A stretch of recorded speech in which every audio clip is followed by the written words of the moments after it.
bienvenue dans ce premier épisode de Fauché mais je me soigne. Aujourd'hui, j'aimerais te parler de mon parcours, celui que je raconte aussi dans mon livre Fauché, l'art et la manière de galérer. Si tu traverses des périodes difficiles avec tes finances, tu vas peut-être te retrouver dans mon histoire. Car oui, moi aussi, je galère encore parfois, mais je mets en place des actions pour m'en sortir et je vais te raconter comment. Alors quand j'ai commencé ma carrière, comme beaucoup d'entre nous, j'avais des rêves, l'envie de bien faire et cette fameuse insouciance financière. Au début, tout semblait aller, puis j'avais mon salaire, tu vois, des projets et j'avais l'impression que rien ne pouvait m'arrêter. Et très vite, en fait, la réalité m'a rattrapé, je me suis retrouvé dans un cercle vicieux de dépenses impulsives, de découvertes et de dettes à rembourser. Alors comme je l'explique dans le livre, ma première vraie erreur a été de vivre au-dessus de mes moyens sans même m'en rendre compte. C'était l'époque où je pensais qu'acheter une belle voiture ou faire le grand super achat pour épater tout le monde, c'était un signe de réussite. Dans le livre, je raconte aussi les erreurs que j'ai faites, sans filtre, pour que chacun puisse comprendre comment on peut facilement tomber dans ces pièges. Je me souviens d'une période où j'ai accumulé les crédits à la consommation, pensant que ça allait m'aider à profiter plus, sans voir l'impact que ça aurait sur mes finances. Cette envie de mieux vivre a mené à un surendettement qui, au final, m'a coûté bien plus cher que ce que j'imaginais. Il y a aussi ces petits plaisirs innocents, qui s'additionnent.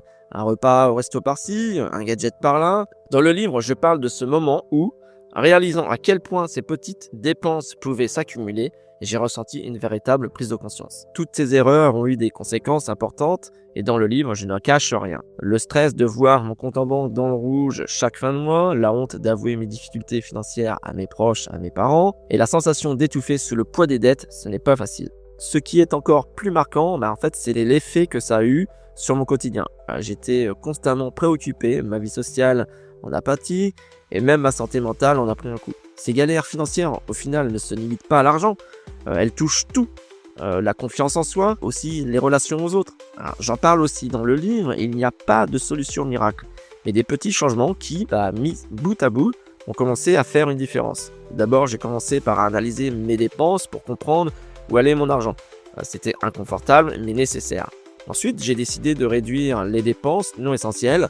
Pas d'achat compulsif, pas de crédit pour m'offrir un luxe temporaire.